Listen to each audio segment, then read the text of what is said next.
So a little more processing a couple hours later. I love talking to Alia because I can use some English with her. That's great. Because she's so solid. And because she's so solidly matched with Miguel. I really like Miguel as much as her, a lot. And they are great together. So I have no desire to mess with that. Except when Satan makes me go to some other places. But not really. Not really. But I love talking to her. Love talking to her. And I was trying to pump her about Irena. She doesn't know Irena much. Miguel, I think, will know Irena more. But I want to learn everything I can about Irena. And Jalapa is 4 hours from Mexico City. But it sure sounds like a place I could spend a bunch of time in. And I decided earlier, if something happens for you with Maritza, don't take your young girlfriend up there for the weekend. Unless you think it would be strategic. Bait the hook. Bait the hook. Get her curious. I don't know. But Jalapa sounds pretty spectacular. In the mountains, city of flowers, probably tons of butterflies and cooler climate from being higher. A lot like San Miguel, but not as discovered as San Miguel de Allende.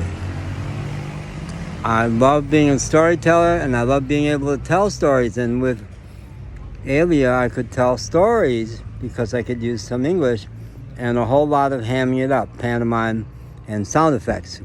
I loved telling the way Jason throttled little Valentino. Now I know the name of the white puppy in back, because when the puppy snapped his leash and messed with Jason, we finally got to see Jason's aggressive side, and he had that puppy flat on his back, screaming.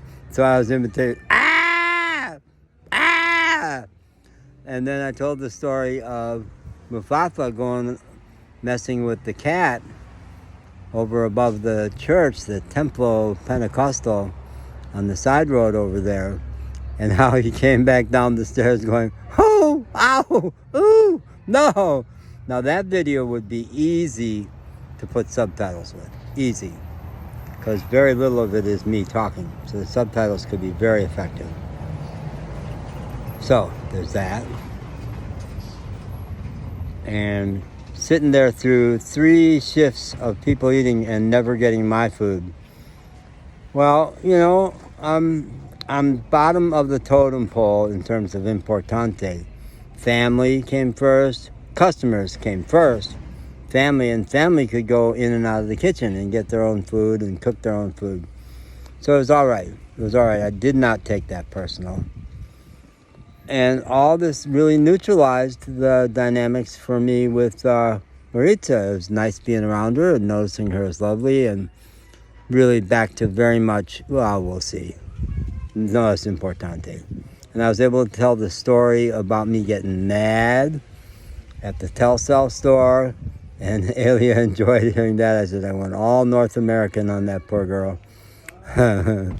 They wouldn't return my purchase because the receipt was stained, and I said that my response was, because it's stained?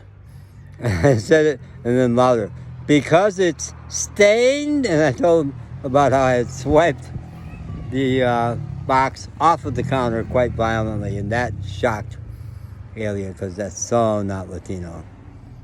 But how satisfying it was, and how good I felt afterwards. And that I do love Vega. I could hang out in Vega a lot, and I think I could be quite content around there for at least a month.